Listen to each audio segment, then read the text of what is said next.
You're watching Swipe. Coming up on the show. Angela finds out how drilling into ice is helping scientists in France monitor climate change. I meet one of the British entrepreneurs trying to bring Polaroid into the digital age. And is the Xbox One S a worthy overhaul to the Xbox One? Find out in our games review with Chris. Hello and welcome to Swipe from Sky Central in London. I've been in the capital this week to meet a Silicon Valley-based British entrepreneur. But first, we go to France, where Angela has been looking at how technology is helping scientists monitor global warming from one of the most iconic glaciers there. And the rate of change is really alarming researchers. The glaciers in the Alps hold the key to understanding how the climate has changed over millions of years and how it will change in the years to come. But they're disappearing.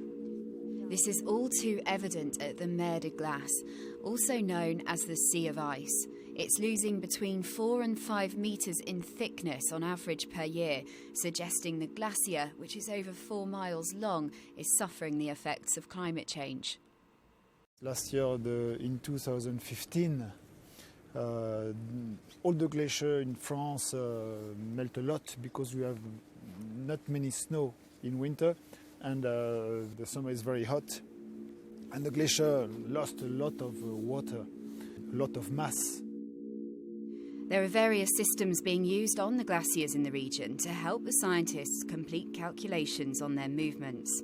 In Glacier d'Argentière, we have a long data set from the surface under the glacier. With my instrument, we put seismometer to record the fracture, the movement of the water, the movement of the glacier. And we have also satellite photos, of course, and we put GPS on the surface, and we must drill next year many holes with hot water to measure also the pressure of the water inside the glacier. Luke took this time-lapse of the glacier sliding 2 metres per day, showing years of compacted ice flowing down the mountain. The sheer volume of ice that's just disappeared here is very apparent. Now, this was the top level of the glacier in 1820, but now it's 200 metres down there. An international team of glaciologists will be collecting ice cores like this from the area this month to preserve the record of information stored within them. The team will then transport them to a base in the Antarctic. Analysing air bubbles in the cores will tell scientists what the climate was like at different periods of the Earth's history. They say this will help give a better insight into how it might change in the future. It's not the glacier retreat because we have climate change at summer. The glacier retreat now a lot because we have less and less ice arrive because the glacier is very slow now. Although complex, the techniques being used to keep an ice record for future generations to analyse will be crucial, as scientists here warn that glaciers in the Alps lower than 3,500 metres in altitude will disappear before the turn of the next century. Angela Barnes, Sky News in Chamonix, France. Stay with us. Still to come, I'll be meeting the startup trying to revive one of the most famous names in photography. That's coming up right after a roundup of some of this week's tech news. A bar in Hove has made a bold move by fitting a mobile phone signal blocker. The owner of the gin tub says he wants people to talk to each other. He's installed a copper Faraday cage in the ceiling, which he describes as a tin box that prevents signals from coming in. Instagram has launched a new feature called Stories. Similar to Snapchat, it allows you to post photo and video slideshows that disappear within 24 hours. It's rolling out globally for iOS and Android over the next few weeks. Astronomers are warning an asteroid could hit Earth and cause immense suffering and death in the next century. The asteroid, known as Bennu, is predicted to pass between Earth and the Moon in 2135. NASA's launching an unmanned spacecraft to get more information about it. And here's an interesting way to head to the shops. This straddling bus in China took its first test ride this week. Engineers designed the transit elevated bus to help solve the country's notorious traffic problems. Stick around for our games review. We look at Microsoft's new console and the best games to play on it, according to Chris. Do you remember the classic Polaroid cameras? That magic of being able to take a picture and then see it print out in seconds. It was all the rage in the 80s. These days, though, it's retro nostalgia. But one startup has launched a photo sharing app featuring the famous name, and I went to meet its co-founder to find out more.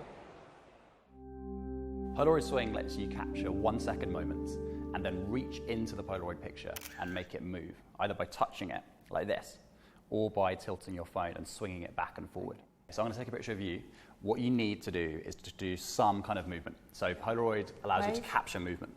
So do a wave like that, and now I'm capturing a 1 second moment, and it's developing, and you're done, and then you get this amazing effect here. So you can kind of reach into it, and you're almost moving you. Okay. Like that. But how is that anything to do with the old classic Polaroids? So what we aimed to do was to recreate the magic that you felt when you took a Polaroid picture on one of these things and translate that into a mobile phone. So if it's okay with you, I want to take an old school Polaroid picture of you. Okay. Okay? Shall I wave again? Do the waving thing. Let's do it exactly the same. Okay, and that's it.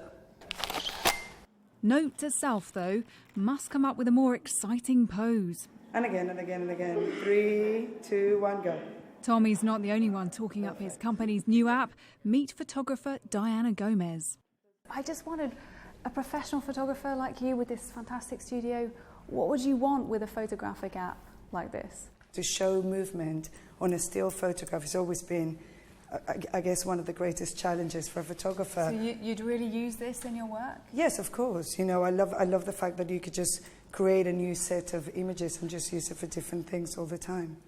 Different things like teaching me how to stand and, of course, taking a 3D selfie. But watching from the sidelines is photography and tech expert Phil Hall, after I invited him along to give some impartial feedback. Phil, come on in. Polaroid Swing, what do you reckon? Yeah, it's good fun, but I'm just worried about it in an overcrowded market. There's lots of photo apps out there that, you know, Instagram's dominating the marketplace. I don't know how long it's going to last. What do you say to that, Tommy?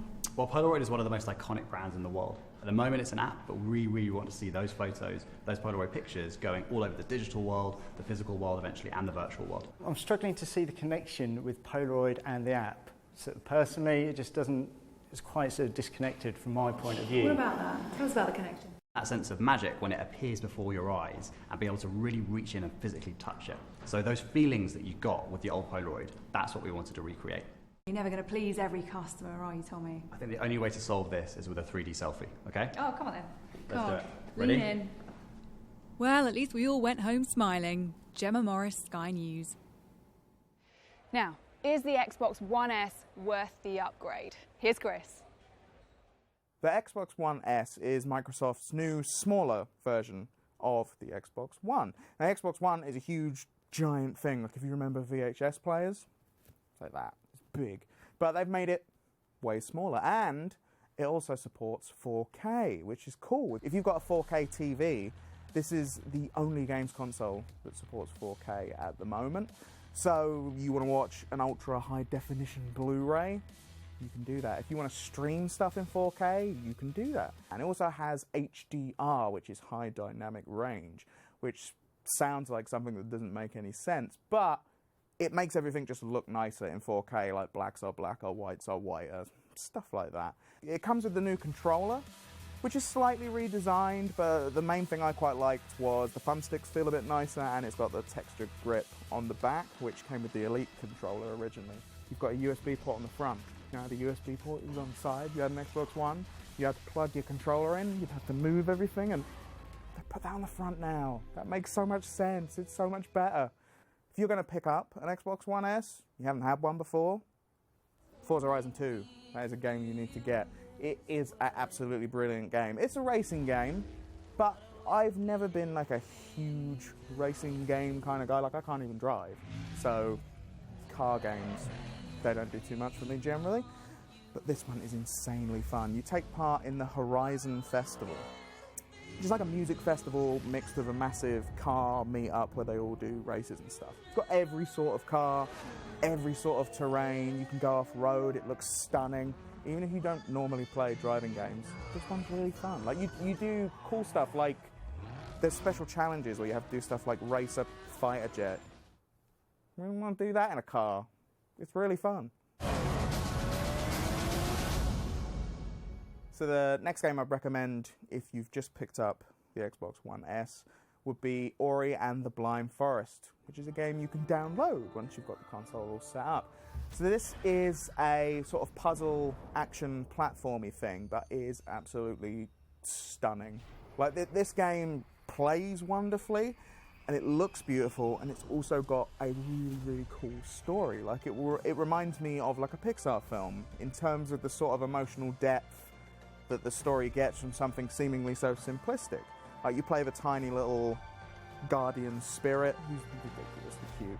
You run around, you jump platforms, solve puzzles, all that stuff, like I said, but this game, it will break your heart. I'm not going to spoil anything, but it destroyed me. Like I played it and I was just at the beginning, but it gives you back your heart piece by piece as you go along, and yeah, it's beautiful. There's a definitive edition you can get now, which you can download, that's like, it's not that much money, and it's got everything in the game that they released as extra content later down the line. So definitely check that out if you've just got your new Xbox.